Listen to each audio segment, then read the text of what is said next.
Hello everyone and welcome to my channel. Today we're going to be painting up a Black Templar veteran squad, apothecary, and 2 extra members from a box set that I don't know where, but they're mixed in.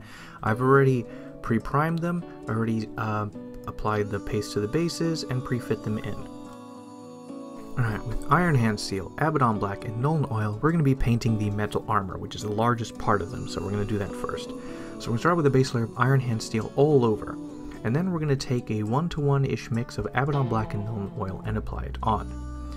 But it's very strong, so what we're going to do is we're going to go back with Iron Hand Steel and we're going to carefully dry brush, focusing mostly on the edges of, well, whatever, and any metal bits and stuff like that.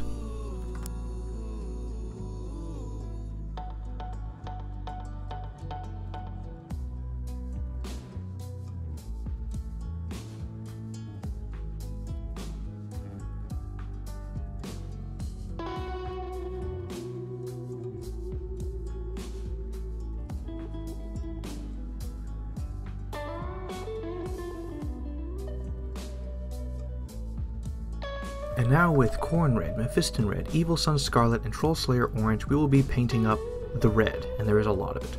We'll start off with Corn Red as our base layer. We're going to apply it to the cape, the guns, the swords, the chained swords more specifically, and the Purity Seal wax pieces, I believe. And that's going to take a while. And then once that's done, we're going to paint with Mephiston Red, covering pretty much like 90 to 95% of everything. Only the deepest, darkest recesses will have the Corn Red. Then we will go with Evil Sun Scarlet, and this will be our edge highlight. For the capes, we're covering close to around half of it, or less, depending, focusing more on the raised areas and the edges. As far as the gun casings, the edges of the gun casings, and the edges of the chain swords, and the outer ring of the Purity Seals as well. And then finally with Troll Slayer Orange, we're going to be painting 5, 10, maybe 20% of the model. In this case, the capes, the most raised areas and the strongest folds, as well as the upper raised parts of the gun casings, the edges, a drop here and there on the Purity Seal edges, and such and such.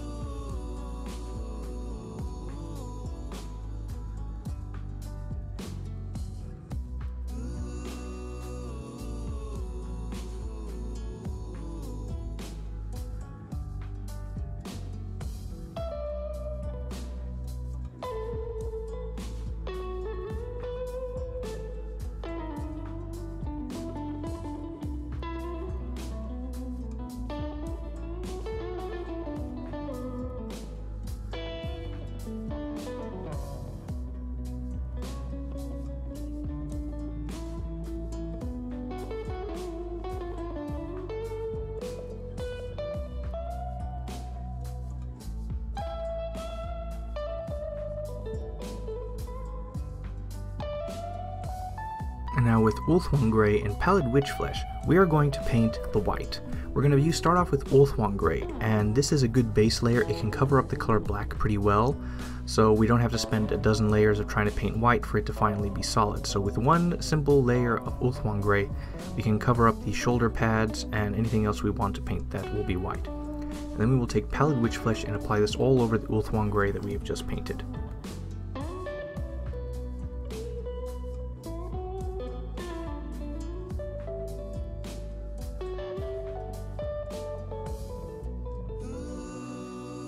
And I forgot to show the paint, but with Thondia Brown, we're going to paint the leather belts that a lot of them have along their waist, as well as the gun strap for some of the models. And now with Mournfang Brown and Agrax Artichade, we're going to paint the gun holsters, or pouches that they have. We'll start with the base layer of Mournfang Brown. Then we're going to go with pure Agrax Earthshade all over to get the strong color in, and then we're just going to highlight the edges, the large faces of the pouches, and the upper areas of it. Just simple straight lines.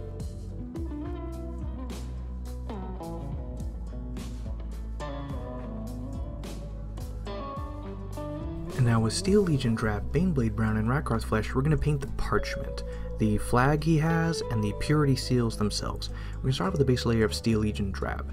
Then we're going to go with Baneblade Brown and cover around half up to maybe 75% of these. We're going to paint the edges, the most raised areas, the folds, and where the light would hit on its open flat faces. And then finally with Rakarth Flesh, we're going to paint it along the most raised areas, edges, and folds.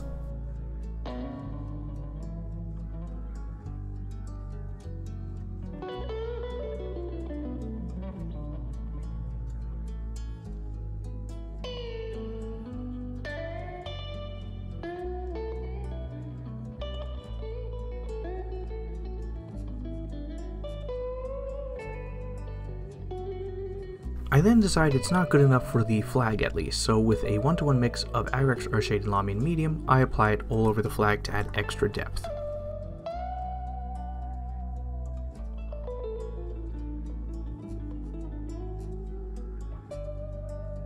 Now with Zandri Dust, Skeleton Horde Contrast, and Ustabi Bone, we're going to paint the parchment paper that is all scattered throughout. I'm going to start with the base layer of Zandri Dust, and then we're going to paint 90 to 95% of it with Ushabti Bone. We're going to paint focusing on the edges, the open flat planes, stuff like that. And then what we're going to do is take Skeleton Horde Contrast mixed 1-to-1 with Lamian Medium. Actually, no wait. 1 part skeleton to 2 parts Lamian. And what we're going to do is we're going to end up applying 2 coats of this, and once the first one dries, we apply the second one to apply subtle shading in recesses. The transition will be good, and it'll be able to apply some good highlights in the end.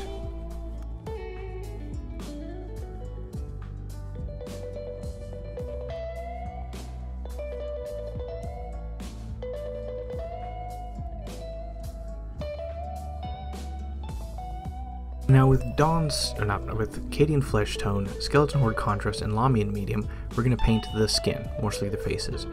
We're going to do this process about 2 or 3 times. Base layer of Cadian, then a 1-to-1 mix of Skeleton Horde and Lamian Medium to add depth, then re-highlight everything with Cadian Flesh Tone, then apply the wash again, diluted, and then do another highlight with Cadian Flesh Tone on the most raised areas. And with the finest camera angles, I show you this highlighting process.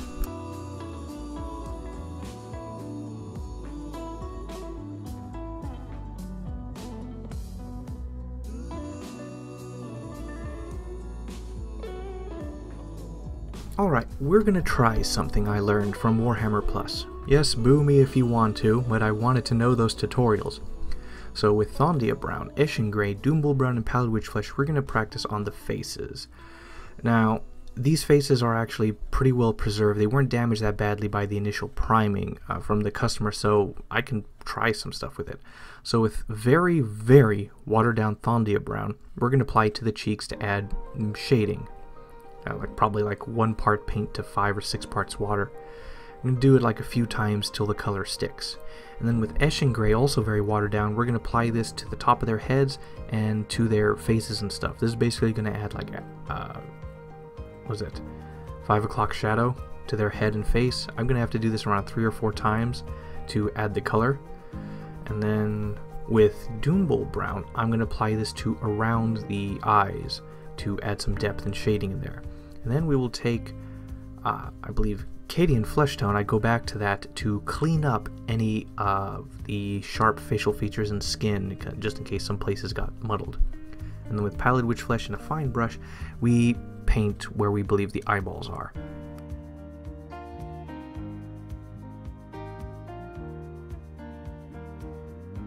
And now with a 0.25mm micro pen, we're going to paint the pupils on the eyes. And this is the first time I actually show me doing it. I normally have described doing it in the past because it's hard to capture, but I figured this model with the way its face is and stuff, it's the easiest for me to try to do and also be able to capture it. And it looks like all the Black Templars are on cocaine or something. However, I go back and eventually fix this. I make their eyes a little bit bigger or touching the bottom of their face and stuff like that, or the bottom of their eye. And now with Mournfang Brown, Steel Legion Drab, and Agrax Earthshade, we're going to paint the hair for the guys who have it, and as well as the ropes. So the Mournfang Brown will be our base color. Then we will dry brush Steel Legion Drab onto the hair, but we will also use it to paint straight lines on the ropes for the highlights. And then with some Agrax Earthshade, we're going to apply it onto the ropes and to the hair.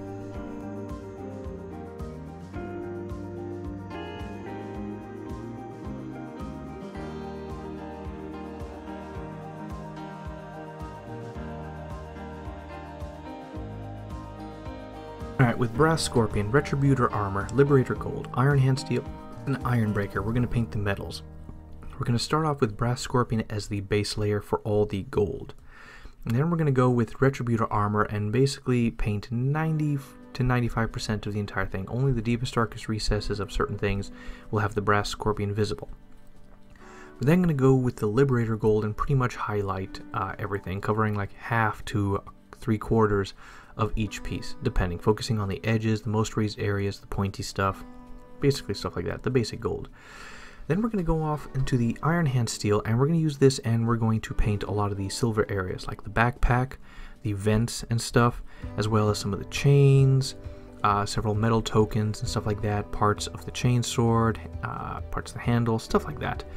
And then we're going to go with Iron Breaker and use it as a highlight for all the chains, the metals, and for the most raised edges of the gold pieces to add some more highlight. We'll use that sparingly there.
Alright, we're going to try something I also learned from Warhammer Plus. Yeah, boo me all you like. And with Hoeth Blue, the Fang, and Varnishing Gray, we're going to paint the power swords. I could have done with as an airbrush, but I wanted to try the wet blending technique. So I'm going to start off with Hoeth Blue as the base color. Then I'm basically showing you the entire process with very, very watered down Hoeth Blue, the Fang, Varnishing Gray. We're going to paint the sword. On one half we'll have the dark on the bottom, and the other half will have the bright up top, or the bright on that same side. And so what it is basically I apply very wet diluted paint, then I apply a very wet diluted paint right next to it. Then I take a clean brush and I just scrub them together and they blend naturally while they're wet. It's called wet blending apparently. And I find that the wetter the better in this case.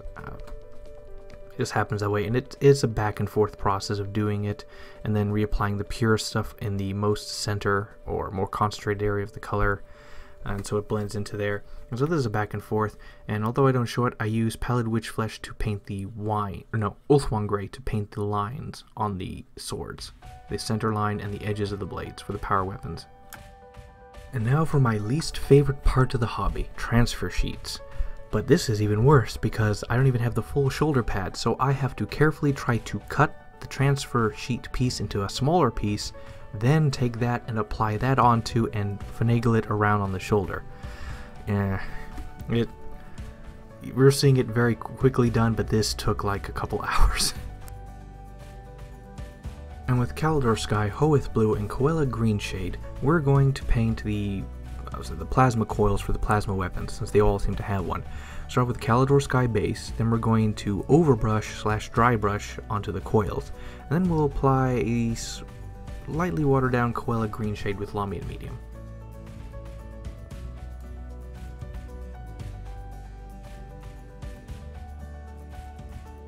Now with Skeleton Horde Contrast and Guilliman Flesh, we're going to paint the gun barrels and vents of the weapons, or of the armor as well. So we'll start with a base layer of Skeleton Horde Contrast as a yellower, and then I completely forgot to get the footage for it, but Guilliman Flesh is basically into the center of the vents and towards the edges of the gun barrels. Then we're just going to take any black color we like, in my case Chaos Black, and just apply it to the Black Templar symbols that are on the sprue, or on the model. Now with Eshin Grey and Dawnstone, I forgot to get the Eshin footage, but basically the little lamps that they have on the side, we're going to apply Eshin Grey in the center as the base layer, and then a little bit of Dawnstone in the middle to make it look like a bit of glass and stuff. Alright, we're nearing the end, but here's the thing. A lot of these models are very unique, and they come from different kits. And so there are some things that they don't have in common. The Apothecary doesn't have in common with the Captain, which doesn't have in common with the Veteran, whatever. So basically, I'm not going to show it, but I'm going to go and paint their individual details and small things like that. And if I showed it, this video would take probably another like 20 minutes or so just going over those small details. So I'm just going to ignore that. I'm just going to skip it and go straight on to the varnishing. Alright, with AK Interactive Ultra Matte Varnish and Army Painter Anti-Matte Shine, we're going to varnish the models. So the AK Interactive Ultra Matte Varnish will go on all the cloth, cloaks, ropes, skin, parchment, purity seals, all that kind of stuff. Then the Anti-Shine Varnish will go onto the armor pieces that people are going to grab. The backpacks, the leg plates, arm plates, stuff like that. Oh, I forgot to mention the Ultra Matte Varnish is also going to go onto the decals, about 2 of them. There are like 2 coats on there to really seal it in. And then once that's done, I forgot to show it, but Gloss Varnish is going to go onto the power weapons and to the lenses.